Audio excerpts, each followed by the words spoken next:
Sandrine, vous êtes une cousine maintenant. Je sais, oui, c'est ma cousine. Vous allez nous parler aujourd'hui des médecins du travail qui veillent sur la santé des salariés, qui conseillent l'employeur sur l'ensemble des problématiques liées aux conditions de travail des salariés. Alors leur rôle n'est pas toujours très bien connu et pourtant, ce serait important de le connaître. Déjà, on va dire combien ils sont en France. 5264, précisément pour tout le territoire.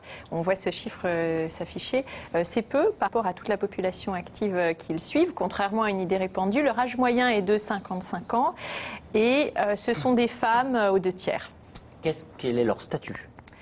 D'abord, ils sont diplômés en médecine, au même titre que leurs confrères. Donc, après leur internat, ils ont opté pour la spécialisation médecine du travail. Ensuite, une fois diplômés, le plus souvent, ils sont salariés d'associations interentreprises, c'est-à-dire qu'ils suivent un portefeuille d'entreprises variées. Ou bien, ils sont salariés d'une entreprise, publique ou privée, ce qui est possible dans les entreprises de plus de 500 salariés. Et est-ce que ça leur permet de suivre tous les travailleurs ou il y a des travailleurs qui ne dépendent pas de ça? Alors la règle générale c'est oui, mais vous avez raison, il y a des exceptions. Je vous donne les 3 principales exceptions. Tout d'abord, les artisans, commerçants, professions libérales affiliés au RSI, régime social des indépendants, ne relèvent pas de la médecine du travail. Deuxième exception, les militaires, dont le suivi médical est assuré exclusivement par le service de santé des armées. Et puis une autre exception, les travailleurs qui sont affiliés à la mutualité sociale agricole et qui sont suivis par des médecins eux-mêmes diplômés de l'Institut de médecine agricole. L'éducation nationale aussi est un cas à part, non? Non. Non, pas spécialement. Ils sont juste très peu nombreux. Pas ma connaissance, voilà. Okay. Ils sont 80 pour 1 million de ils sont peu, oui, 5 000, oui, ils sont peu. Dans l'éducation nationale, pardon. Alors, quel est son rôle exact à ce médecin du travail? Alors, on va le voir s'afficher. D'abord, il est soumis au secret médical, là aussi, comme ses confrères. Théoriquement, donc, les médecins du travail veillent sur la santé des salariés et conseillent l'employeur sur l'ensemble des problématiques liées aux conditions de travail. Alors, de cette définition découlent beaucoup de missions. Donc, par exemple, le médecin du travail va tenir à jour le dossier individuel de chaque salarié suivi et puis il va conseiller et les salariés et les entreprises sur l'ensemble des problématiques liées à la sécurité, à l'hygiène, à la toxicité des produits utilisés, au risque de maladies professionnelles. Et tout ça découle d'entretiens en face à face avec les salariés? Effectivement, c'est la partie la plus connue de l'iceberg, si on peut dire. Donc j'en profite pour rappeler toutes ces visites médicales obligatoires, enfin les plus importantes, oui, on va dire. Ça casse les pieds, mais il faut y aller. Voilà, il faut y aller. Donc il y a une visite obligatoire au moment de l'embauche, une visite tous les 2 ans pour la population générale et tous les 6 mois pour les travailleurs de nuit. Il y a également une visite obligatoire après un arrêt maladie de plus de 3 mois. Tout ça, je le rappelle aussi, ça doit se faire sur le temps de travail. C'est comptabilisé comme du temps de travail pour le salarié et c'est à l'employeur de faire les démarches. Alors, pour répondre à votre question, à côté de cette activité, il y a une partie moins connue mais très importante qui officiellement occupe le tiers du temps de travail du médecin du travail et cette partie s'appelle l'analyse du milieu professionnel. Alors, qu'est-ce que ça veut dire? Eh bien, ça veut dire que le médecin du travail se documente, participe à des réunions, visite les locaux pour justement connaître les réalités des différents métiers et puis aussi les toxicités des produits, les postes, etc. Et puis évidemment, le médecin du travail, c'est lui qui dit si on est apte ou pas au travail. Oui, alors ça c'est un point important de son activité et c'est un point qui est en même temps très difficile.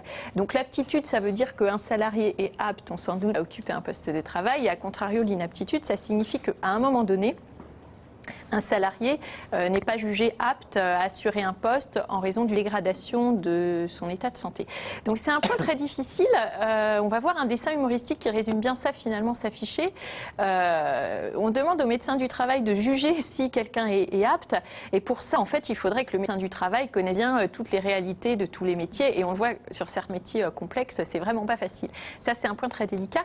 Alors j'en profite pour insister sur le fait que contrairement à une idée répandue, l'inaptitude est déclarée très très rarement et le médecin du travail n'est pas quelqu'un qui empêche l'entreprise de fonctionner. Au contraire, il est là pour mettre, je les cite, de l'huile dans les rouages. Donc il est là pour aider l'employeur à continuer son activité et il est là aussi pour aider le travailleur à travailler. Oui, ça veut dire... Le mot inaptitude peut être un peu compliqué à entendre pour un salarié, mais parfois c'est pour le protéger qu'on le déclare inapte. En plus, c'est à un moment donné et puis souvent, avant de déclarer l'inaptitude, je rappelle, c'est très très rare, le médecin du travail va tout faire pour réfléchir à des aménagements de poste. Alors malheureusement, on a beaucoup entendu parler de médecins du travail à propos de l'affaire du crash de l'Airbus avec ce copilote qui a été suivi, qui avait des tendances dépressives et suicidaires. Est-ce que pour les pilotes de ligne, il y a un dispositif particulier ?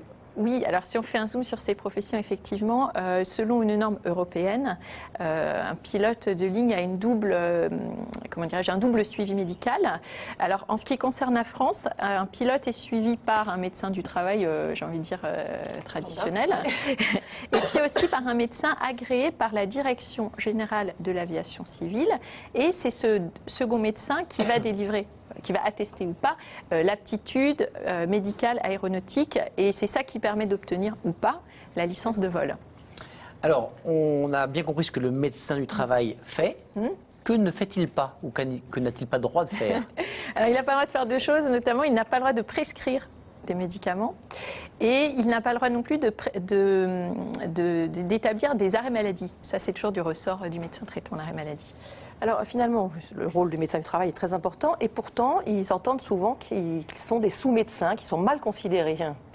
Alors c'est vrai, et j'ai interviewé à la fois des médecins du travail, des experts de l'ordre des médecins et aussi du ministère du Travail, et tous reconnaissent que malheureusement la réputation n'est pas très bonne, même si elle est en cours d'amélioration, et aussi en partie pour ces idées fausses ou ces méconnaissances que j'évoquais dans cette chronique.